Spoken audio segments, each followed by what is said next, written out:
So thanks for all for being here tonight. So I would like tonight to inspire you about sales with a certain topic, which is the sales culture, the sales drive, and sales empowerment in companies, right? Some of you probably are in startup or think about startups or working in large companies, and I hope by the end of this session that you will get empowered yourself. So, one first question: who is here a sales-related role in your company, directly or indirectly? Please raise your hands. Okay. Who is who is thinking about doing sales, and who is not doing sales? Okay, good. So, I hope this gives some more insight for sales by the end of this session. So I will just talk briefly about me. So my name is Philippe Sombat. I was born in a shop that my parents own, Rue Blaz, next to the flea market, if you know Brussels. And, well, I was not to be sold. Maybe I was in a sales internship when I was a kid. And maybe that inspired me, probably. Later on, I have a master's degree in business and finance that I did in Haute École Francisco Ferrer. Nobody's perfect, I know. I should have done it at Solvay. Well, with Back to the Future, maybe I can change my past, who knows. Then I started as marketing coordinator at Exact Software, 1 year. And then my career crossed Xerox. And then I started at Xerox and I started my sales career at Xerox. And it was really amazing. So, and I will talk about that later on because that's where basically the sales culture I will talk about comes from. Sales drive as well. Then after 7 years at Xerox working as a key account manager, I worked 4 years as EMEA key account manager. So I had more international role, leading some sales in Europe. Then I decided to quit the corporate world and join a startup. So it was at that time a project. 4 people initiated the Tweetwork Pro experience. And when I met there, actually, during 1 year, they could not sell. Sell is a big challenge, and for them it was a big challenge. So I joined them, shifted the marketing and sales strategy, and we got incredible success. So we got clients like the Voice of Belgium, Mobile World Congress, if you know. We got Bistone, who is the co-founder of Twitter in San Francisco in an event. We even had Obama. So after, for certain reasons, I decided to quit. And I joined Unisys, which is an American company, 140 years old, for those who doesn't know. And as sales executive, and business developer, and in parallel, because I left the startup world in a certain way, but I still wanted to help those startups who like Tweetwork Pro, has good ideas, but they cannot sell. And so I'm giving sales training to help them to boost their sales and success, which so far is succeeding very well, and happily for those who follow my training. So far, just a small information, which doesn't mean it means a lot, doesn't mean a lot, but I signed so far for 30 million euros deal, or dollars, whatever, depends on the change, right? So tonight, I would like to cover, inspire you, as I said, on certain topics. And the topics I would like to help and give some insight are, the first of all, the sales culture. The second one is how you will improve your sales revenue. Then something also important is how to improve the sales margin, right? And how signing deals faster, which is very important. Time is money.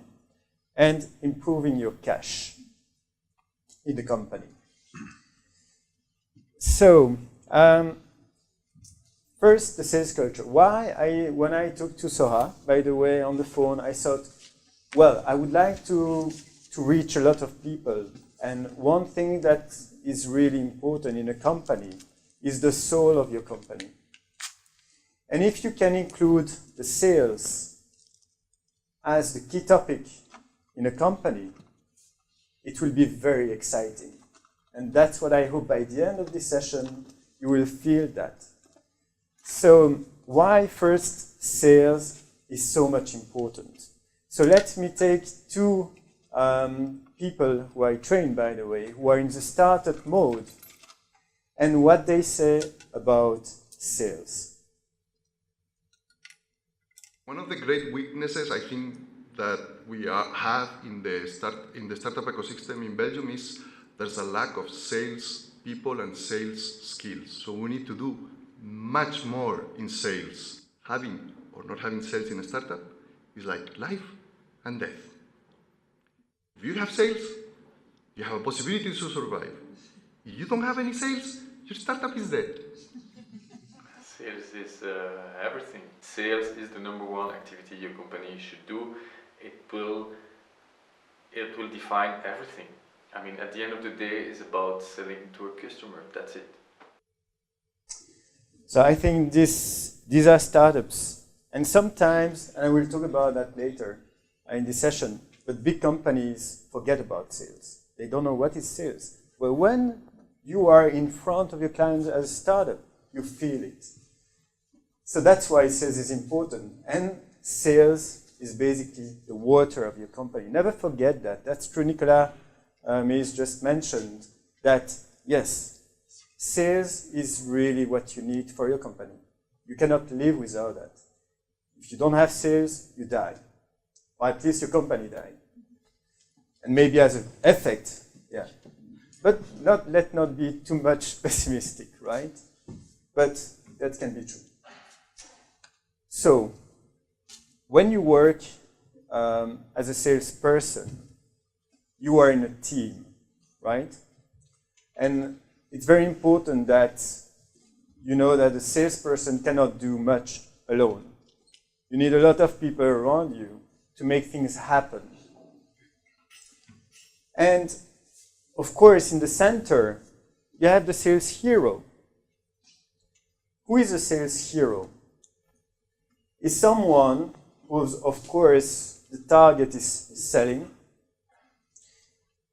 And not only that, it's about having a mission and with responsibility.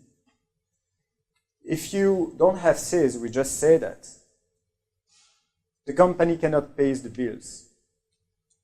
Cannot pay the salaries, right? So this can be very annoying. And if, as a salesperson, you realize that and you take this responsibility, you need to assume it. Yeah, I was sponsored by Samsung, and here is Lipton. So, when I was at Xerox, I could feel this mission. And believe me, a salesperson feels the stress. And if he doesn't feel the stress, he's not a salesperson.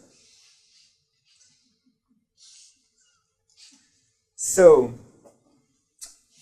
by the way, if I ask you, and I saw more than half of the people are related to sales, who has today a sales quota? I want to see 1 there. 2, 3, 4, 5, 6, 7, 8, 9. Okay. So I think it's half or maybe the third of the people who raised the hand. And I'm not astonished. The last 2 trainings I gave, I asked the same questions. And basically, I reached actually 90% of the people who could not say to me, I have a sales target. What is a quota? What is a target? That was the first question. I say, hey guys, you run a startup. You need to know how much you're responsible for, right? So I would suggest to the people who raised the hand in the beginning and did not raise now to think about it. If you're a salesperson, you need to know how much you need to make as a target.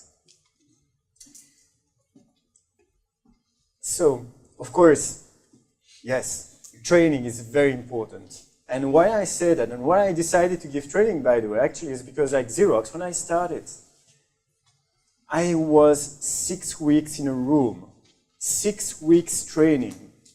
It was called New Intake Course, NIC. And you will never forget that. And I never forgot that. And that's what basically I would like to give in a short time to people. And why is training so much important? Because if you are sales, or you can be a developer or a dentist, right? Someone is a dentist here. You can be a doctor. Would you give the responsibility or the mission to someone who did not follow a doctor training or a dentist training whatsoever? And sales is exactly the same. So I got a sales training about selling skills and about products. So those are very important. And when you get there, actually, and that was the key reason why I was successful during the whole 16 years. Thanks to that training, I was achieving my target and overachieving. Of course, sales need support, right? As I say, you're not alone. You need some people cheering. You need people who are there to think about you, caring about you in all means, right? Your manager needs to be there supporting you, but also all the company, because again, you cannot be successful alone. So great support is really valuable. Yeah. Remember the hero. You remember the face of the guy, you know, he was with the ball and he was in the stadium. He would enter the stadium. That's a hero. Of course, we remember all heroes successful, right? But not always. If you're not successful, then you can get a penalty. And for a salesperson, of course, you get commissions, right? You don't have a full salary. So you have a fixed and variable, logically. And first, you're not paid for all what you've done, right? So that's the first red card. The second one could be you lose incentive, right? You don't get reward. And in the end of the day, if you're really not successful at all, you're fired, right? So that's really like the responsibility, the mission. And it's normal in the end somehow, right? Because you need to help your colleagues. You have to give the money, right, to the company who can pay your colleagues. That's also a mission. And of course, we all hope to get rewards. I got a lot of rewards. I wrote a blog on my site. You will see everything I've got. But just to mention some of them. So I got some trips. So I've been to Costa Rica, Argentina, Tunisia, India. I've been to Vietnam, and I always forget one or the other. I got 20 times to Star Michelin restaurants. I get very good commissions, right? We talked about that too. So I think that's really great. And that's about also the sales culture, right? So it's great to have that feeling that you belong to this system that is rewarding the salesperson. And honestly, I've been running as a co-CEO at Tweetworld Pro, and as a co-CEO and sales director. And of course, I decided not to take some money for me because I reinvested. And I wished, and I did everything for my salespeople. I managed like 6 people worldwide, including the US, UK, Turkey, Australia, etc. That those people really earn a lot of money. I was happy if they earn a lot of money. And that's great. And it's true that here in Europe sometimes we don't have that culture. But please, if someday you run a company or you are a manager whatsoever, please put sales as a hero. And he will give you back 100 times. You have today two kinds of organizations. The first one is a sales-centric organization. And what is a sales-centric organization? It's very simple. It's an organization, a company, which is focused to the clients, right? So you do everything for your clients. And that's great. Nowadays, what we see sometimes, and it happens when the company is growing and growing and growing, becoming big, right? That you lose that focus. And your focus shifts basically to the departments, the managers, the directors. So it's becoming very political, right? And unfortunately, at the same time, the clients really, the target and the focus to the clients really decrease. So we've seen a lot of big companies like decreasing in terms of revenue, in terms of margins, in terms of cash, and getting into trouble. And that's one of the reasons. So I think it's a dream situation, which is difficult to keep, is having from the general manager up to the R&D, including the accountants, the project managers, and everyone, supporting the sales organization, which is still focusing to the clients. And in the end of the day, everybody is focusing to the clients. That's really the ideal world, right? So don't ever forget, when you grow, that's what you want to reach, that everybody thinking sales, everybody thinking client, the project manager, the R&D, the marketing, the finance. If we can help the client, let's do it, of course, for a win-win situation. So that's my first part. I forgot to tell you, but I'm sure some of your lips are hot, so I will answer two hot questions per session. Well, to the chapters, I have 5. So if you have a question right now, feel free to shout. Wow, I have the 2 questions there. So first row, yes? Hi. Hello. Behavioral economics suggests that if then reward systems are counterproductive to longer term organizational goals, so I'm talking about research by Dan Ayerle, Dan Pink, and arguably one of the interesting kind of your difference here between a sales-focused organization and sort of an organization yes. which is focused in on itself is that lack of long-term focus. So my question is, sort of, you put up reward systems as a good idea for creating better sales, but does that not lead to short-termism? And no. Does that not actually go against the longer-term? Yeah, it's a good question. Try it, you will see. What I can tell you is during 7 years at Xerox, as long as there was incentives, got good commissions, I stayed. You know, why to leave? And I stayed 7 years. It depends. Is that short-term for you or long-term? So if it's long-term, then you have your answer. As long as you keep your sales excited by what they do and you reward them for what they make for you, you know, it's given. You are kind with me, I will be kind with you, right? As long as you keep this, it's fine. I don't expect it higher and higher and higher and higher. No.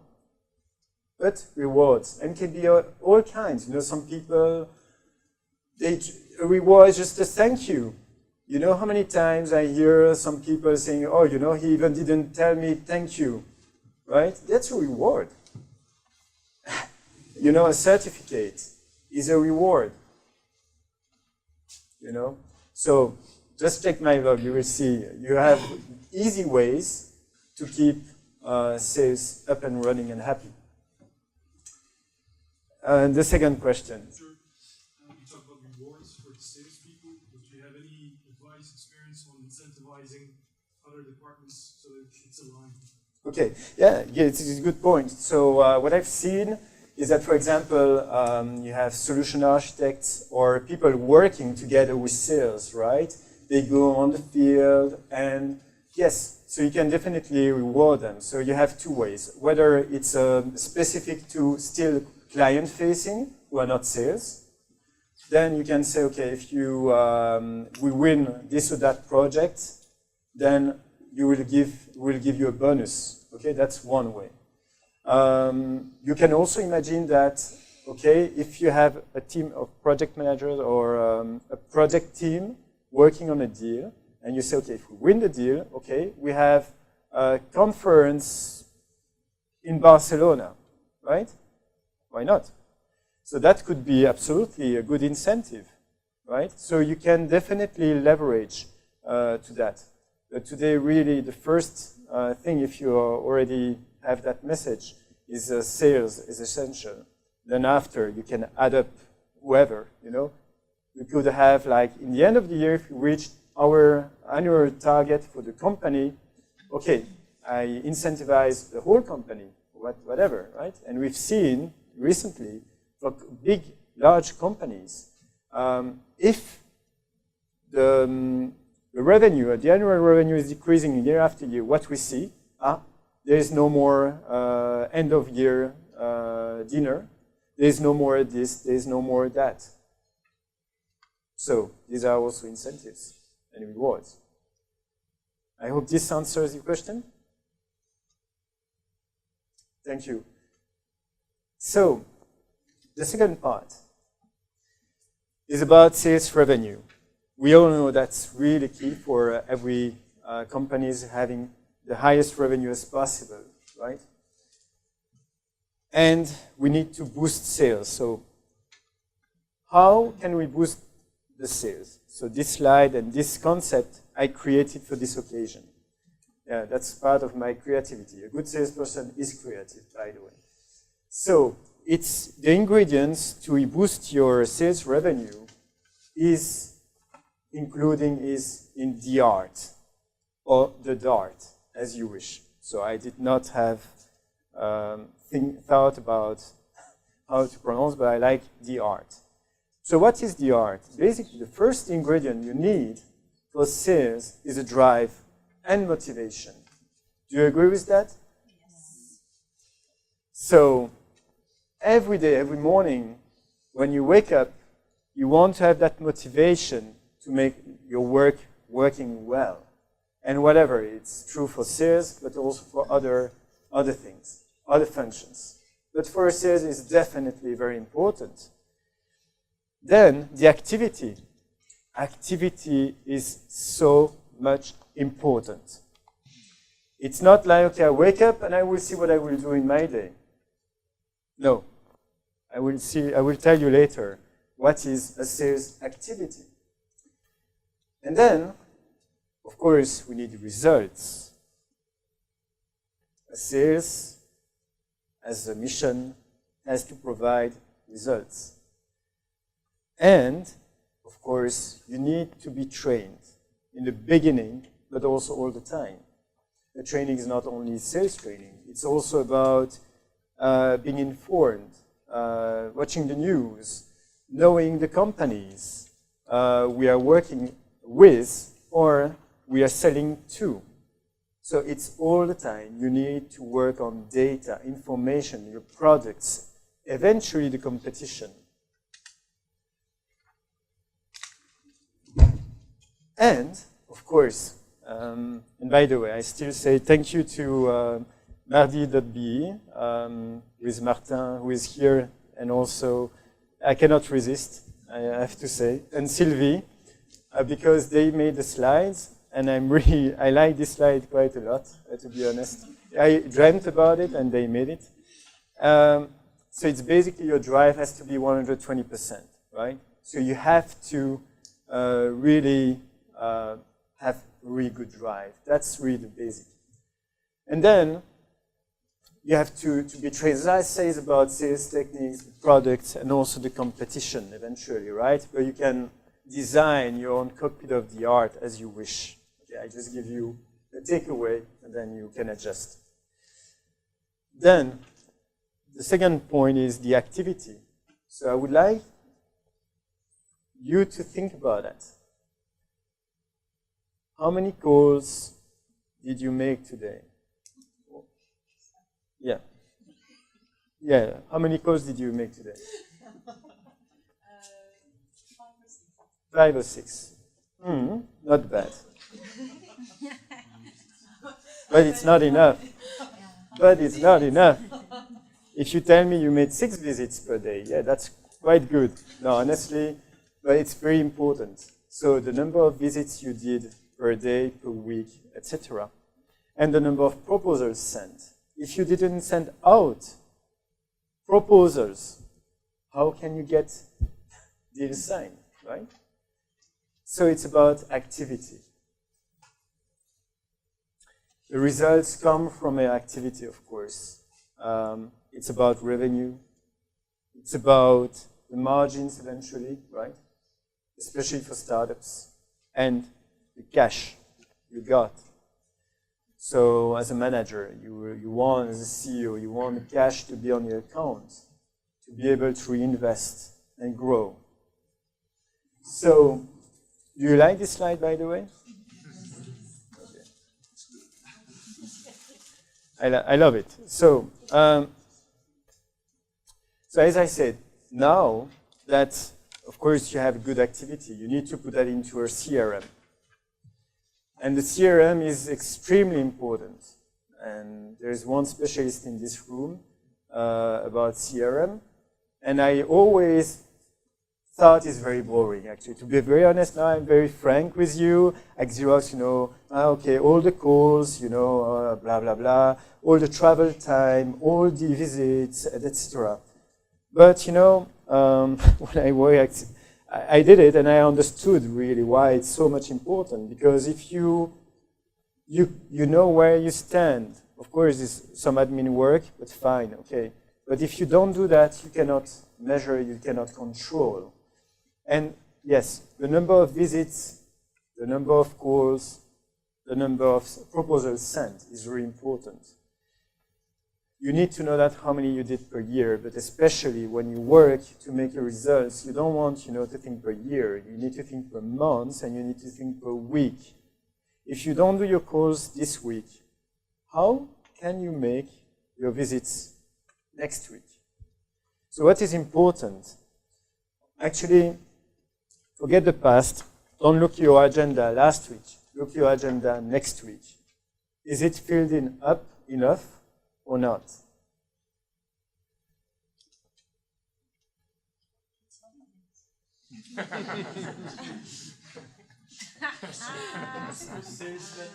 And next week's and next month's. So no, it's really important that you really think about that, about your activity, and measure it. And it's not only from Outlook, your agenda filled up is into the CRM. And what is very important is the commitment and the speed you make it. Oh yeah, okay, I will do next week because next week is holiday. Okay, but then take the week after. Is it full or not? How many excuses will you find not to do it? A lot. And it's the same about the results, right? So you're happy when you have good activity, you have a lot of visits, a lot of calls, then you'll have like opportunities, right? You've met to the client and okay, there is a need and I can answer that with my proposal. And so that's how basically you will see how many opportunities you have in deals, in dollars or euros, how many committed deals you have. What?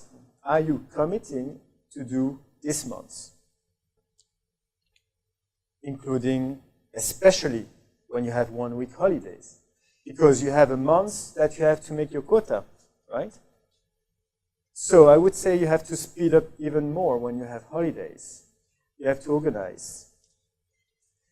So what I want to know is how many one deals you will have in the end of the month.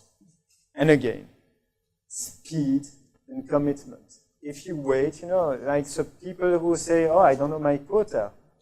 Yeah, I will do sales, I'm doing sales, and I will visit some clients, and maybe they will call me, that's great.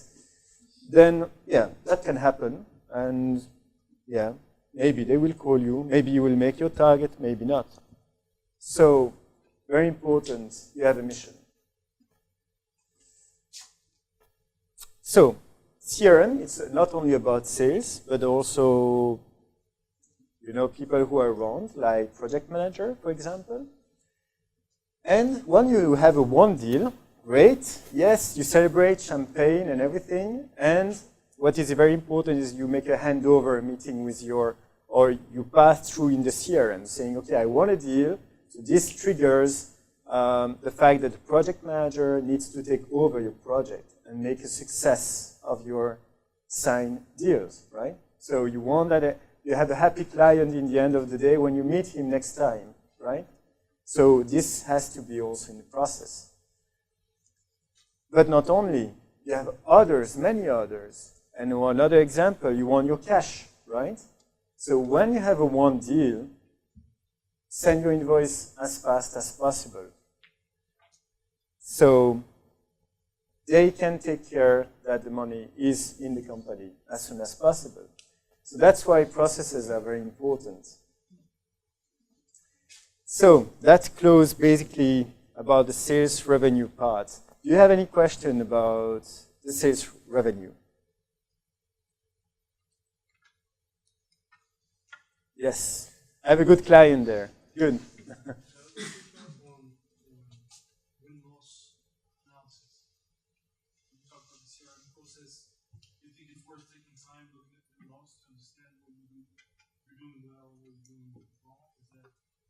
Yes. Yeah, you're right. Actually, that's the point. When you see that you don't have the right activities, you don't have enough sales or forecast deals, then you can take measures to your salespeople or for yourself so that you can boost yourself and make some corrections to make things happen. So basically, yes, the CRM is not only control, not only measure, but also take actions on what you need to do to get your results, whatever it is, in terms of number, in terms of revenue, in terms of cash, yes. So that's why CRM is so much important. If you don't have a mirror, you will never know exactly where you stand. And that's why a CRM is so much important. So, now what you want is margins, right? Especially for startups, what you want is having real cash, because revenue can have like 1 million and you have 0.000001%. 1 euro, yeah. 1 million, I signed 1 million. Okay, so that's why margin is key. Tell me, what is the most important thing that your client will buy from you? Except the one who made the slides. Right? It's not a game. Right? Solution.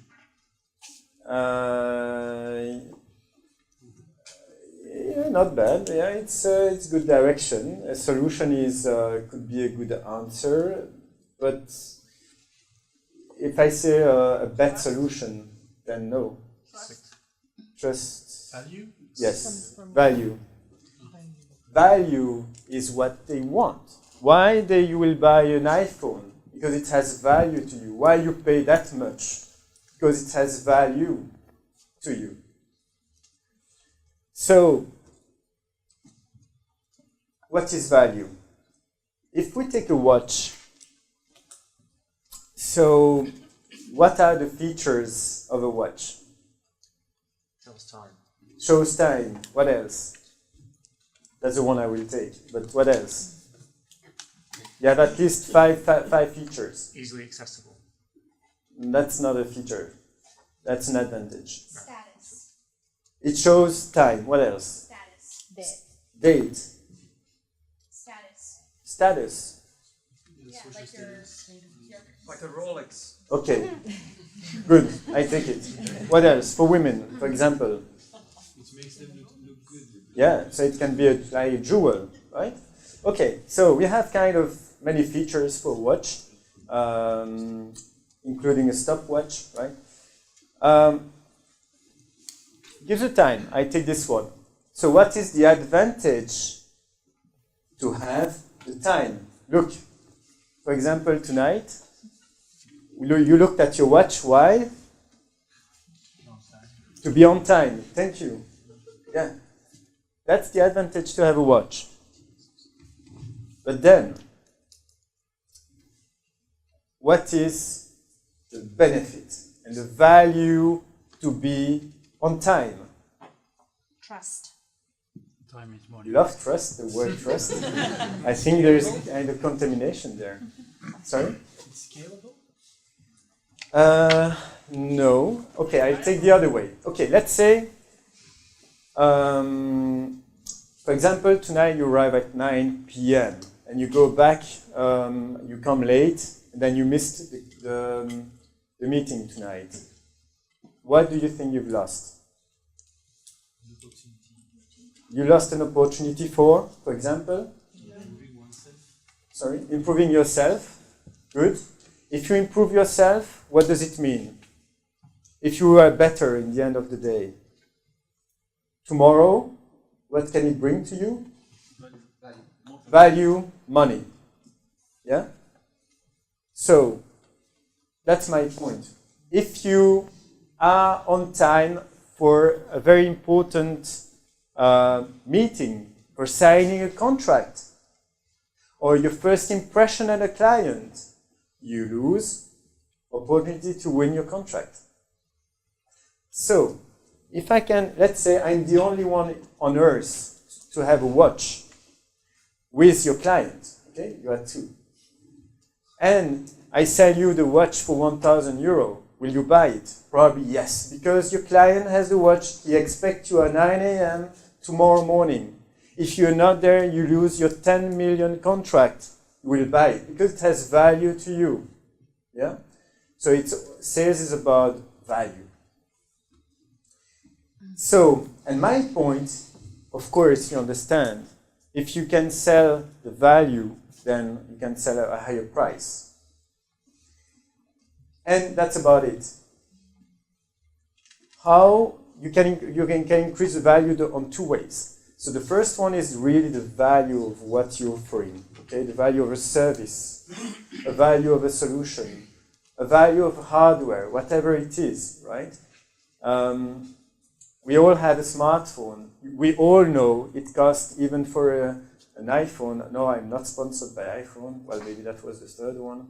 I didn't know it, so until now. But really, like, it costs like $120 to produce it. And you pay how much? Like 800 euros. Come on. So you pay the value. Nothing else. So, what is also important is the perception you have from the value of the thing or the salesperson is offering. And that's really why, whatever I sold at Xerox, HP, Tweetwork Pro is a good example. We were 10 times more expensive than any other tweet wall provider in the world. And we could sell it because with good sales skills, right? And a good product, good service and everything, the value in the end of the day that is perceived by the client was high. And that's how basically you can improve the margin when you sell. And that's really very important. So whenever you sell, think about the value you have and is perceived by a client. If you perceive the value, you can increase the margin. So, and that's exactly the point. If you, usually at clients, the problem is budget, right?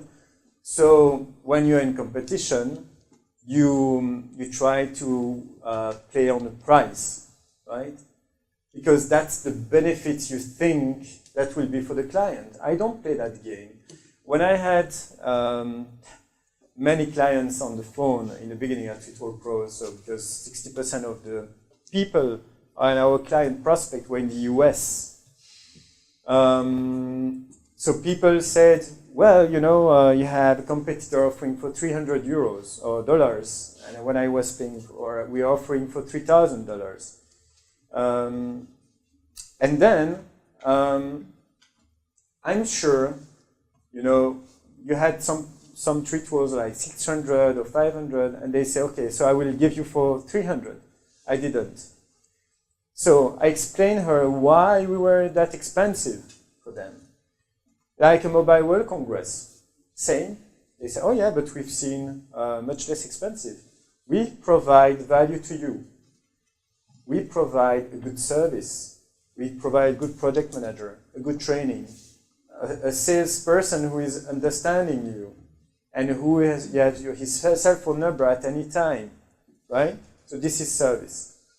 The other ones, you just pay online, and then that's it. You have a problem during Mobile World Congress, there's silence on the phone because there is no phone number. Okay, so that's reasons. Value. And competition. Of course, if you can, the worst enemy of your deal and you signing deals is yourself.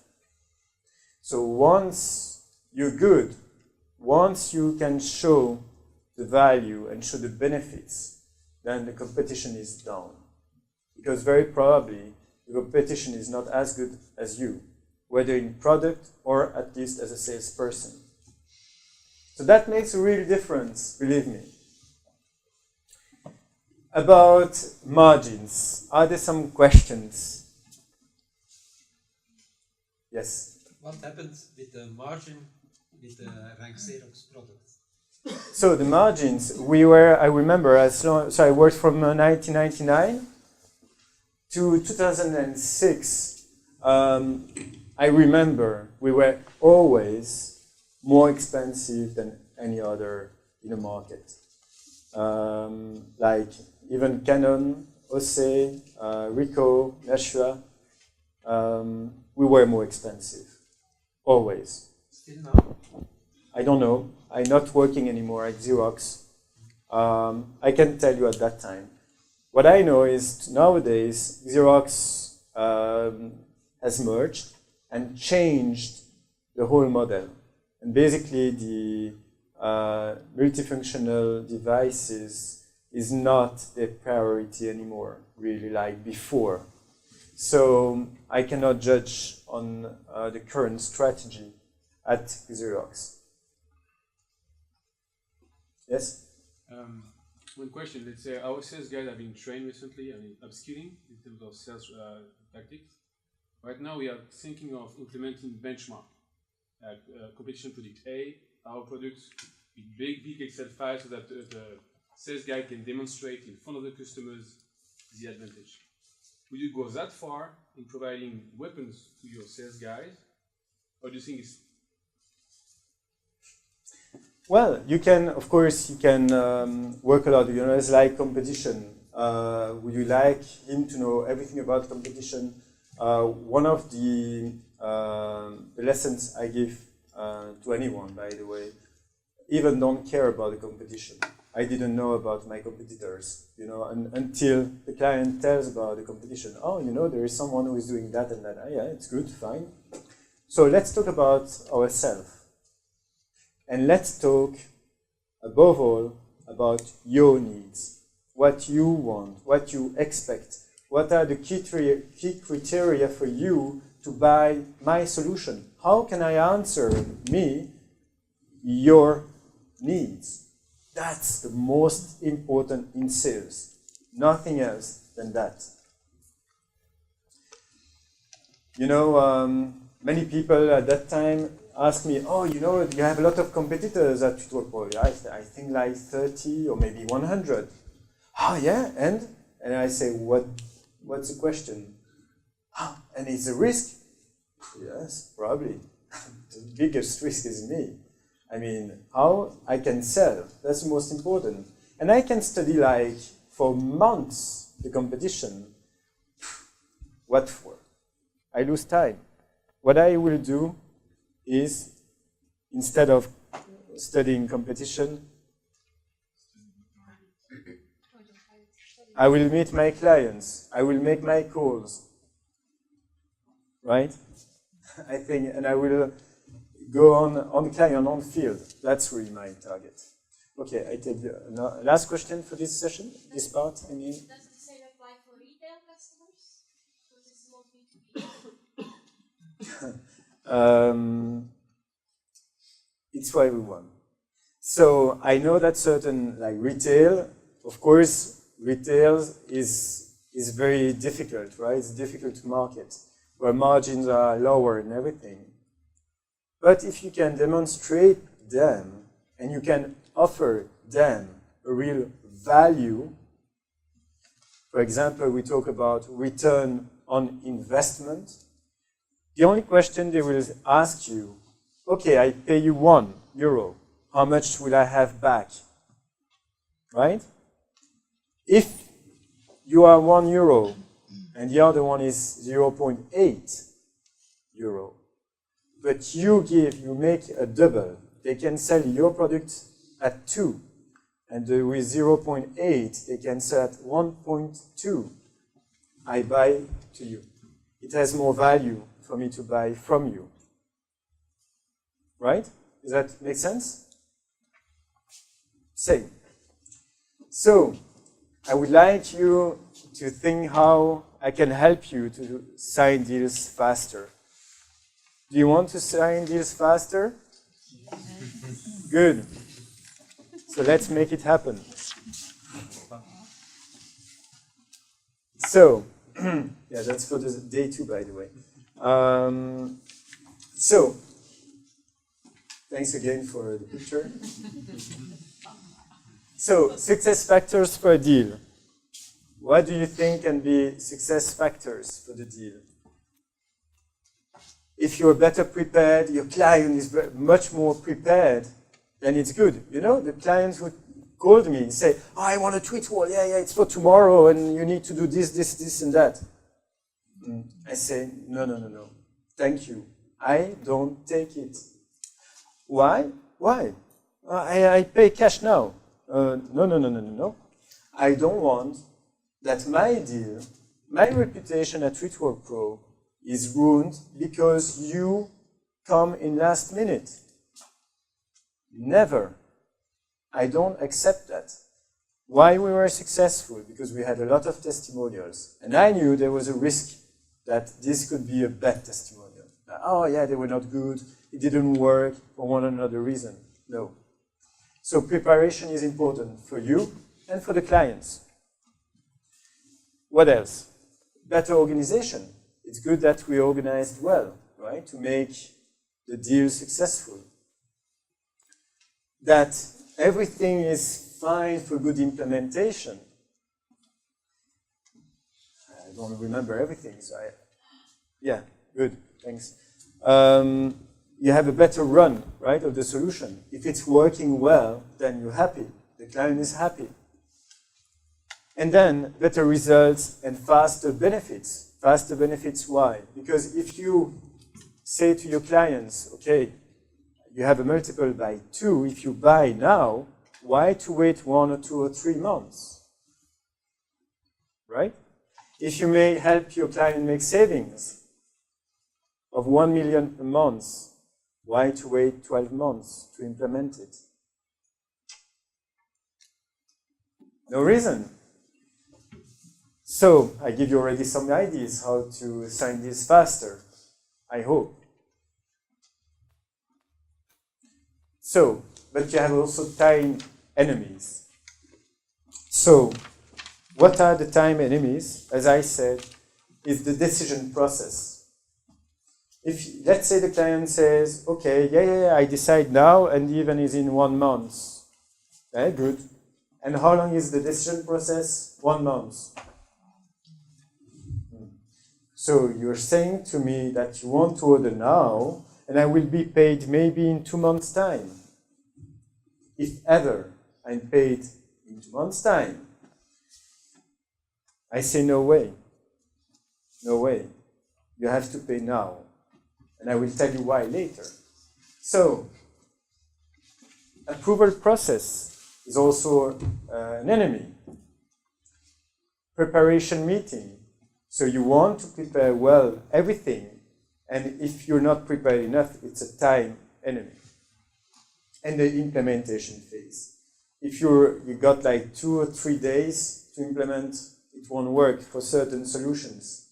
So you have to make sure that you have all the time for you and with you and your client. So you have to create urgency. You know your client, let's say we are on 27th of October, which is today, right? Nothing is by coincidence.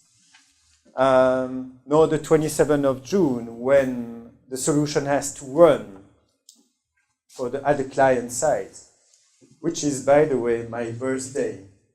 Nothing is a coincidence. All gifts are welcome, of course. So I have to wait some time. But, okay, your client, what he will say usually, or she will say, okay, it's for 27th of June, we'll have enough time. I will give you my decision on 1st of May. Yeah, it's holiday. So it doesn't work. But nothing is by coincidence. So, what you want is the green. You want to sign it here. Give me some reason why you want to sign on 1st of January.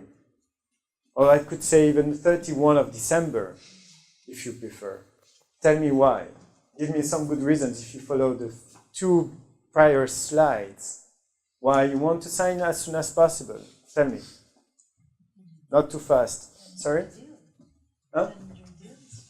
To make sure you have the deal. Good. What else? Invoicing. Invoicing. Yeah, you can invoice faster, get the money faster. Your target.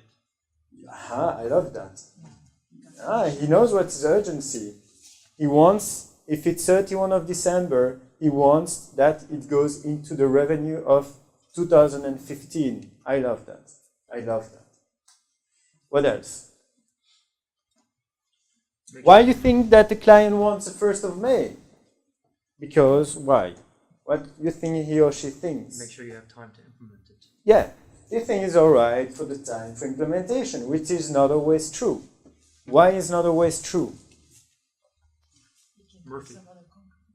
Sorry? Yeah, that's another thing, but that's not related to this question I just asked. But you had an answer? Murphy is always there. Murphy is always there. Exactly. We hate Murphy. You know, oh yeah, we have a technical problem, we have this and that and that. Oh yeah, that person is ill or had an accident. That's a good time to say, right?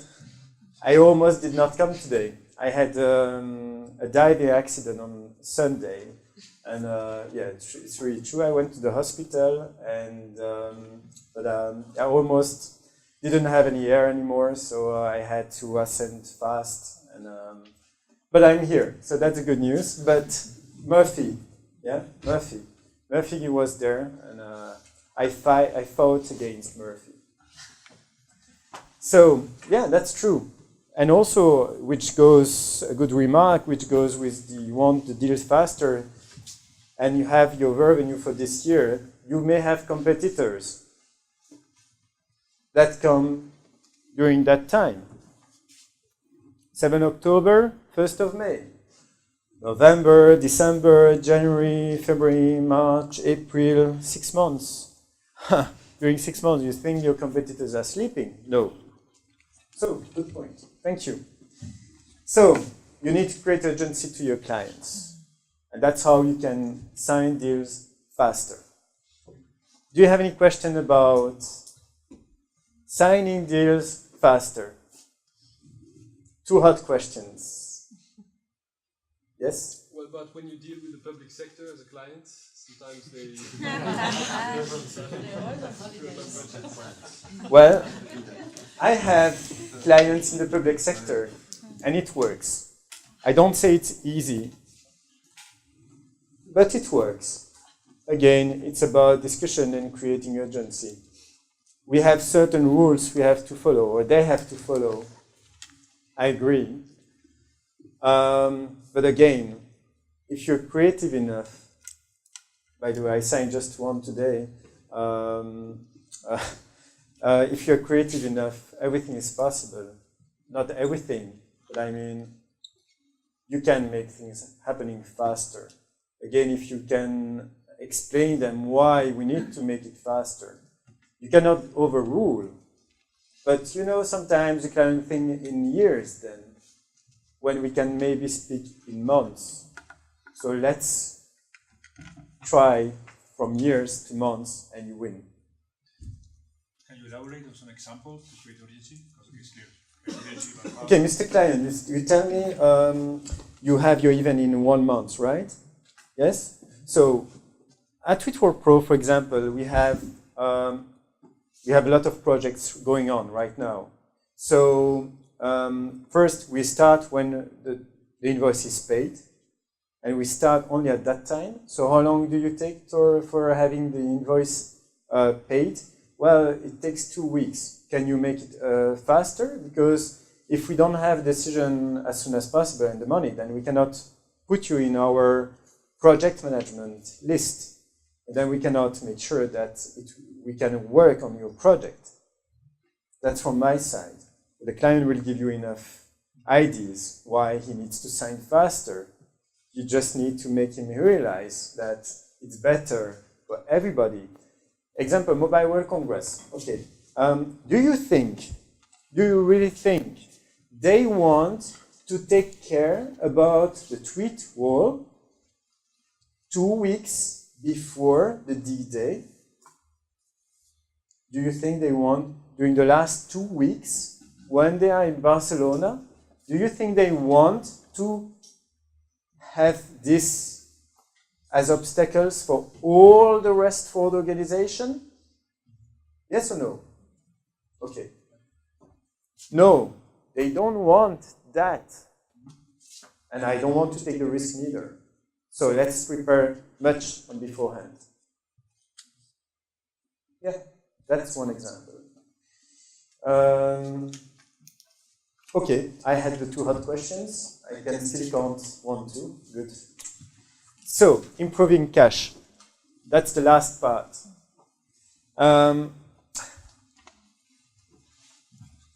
What I advise you to do is think like an AB InBev.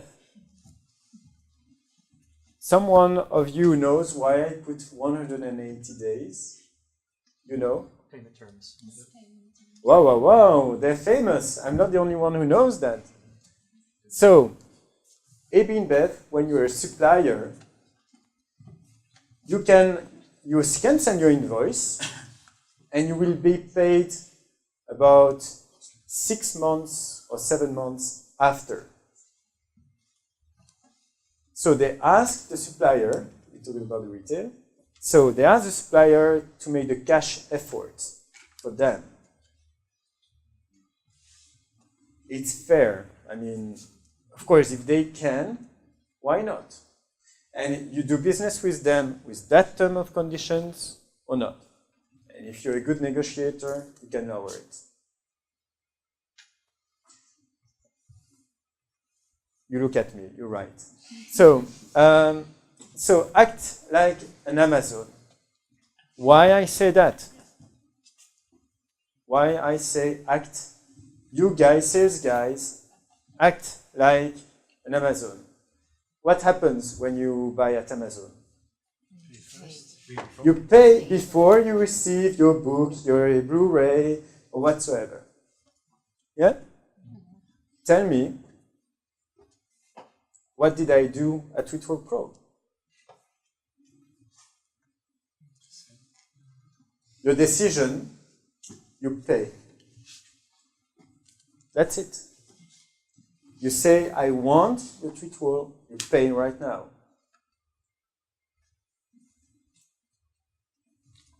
Because I'm not online, I don't have the right to ask payment upfront, explaining why.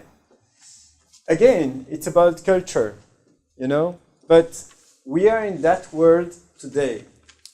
We are living in that world. You decide, you pay for whatever you do, right? So if you run a startup or even a large company, you will ask for not 30 or 20% upfront payment. You will ask for 50%.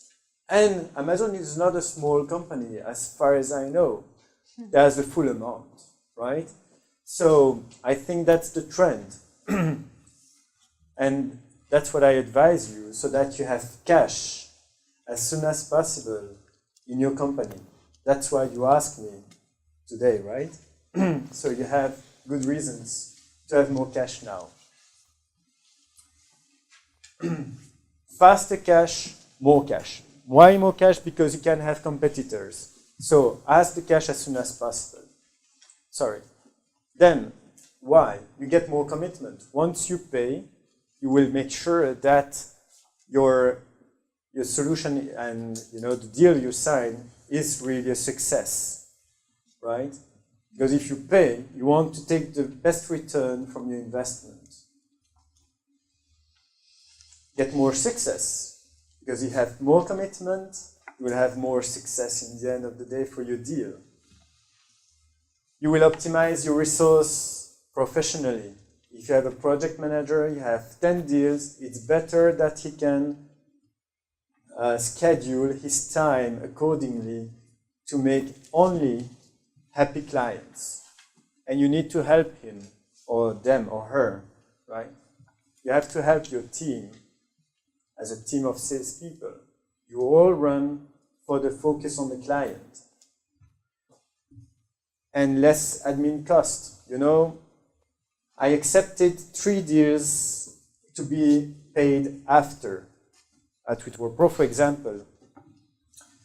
And I had to make calls and calls. Oh, when will you pay? And I felt like begging for my money, which is they owe me. I didn't want that. So it cost money. I have a question about the last point, actually. Yes. About fast payments. Do you think it's interesting to offer a discount to people that pays directly, or does it lower the value of your service or product? Mm-hmm. Okay, good question. Well, I would say generally I don't like discounts. Okay, because it's lower the credibility. Okay, but that's my point of view. I don't say it's bad. I think it could be a good idea. It depends on how you tell, how you propose, when, etc. Right? But if you give discount, it has to be very minimal. What is more important is what is the value you let me perceive. And of course, if I have 5% discount or 10 max, I will be anyway happy, because what is most important is the value, not the price. Right? Mm-hmm. Like the iPhone, if you have 10%, yeah, great. You can still get even 10%. But if I give you for 50%, what will be your reaction? Is that a real iPhone, but it has not the same value? Is it fake? Or then it's not great anymore, an iPhone, right? Think about that.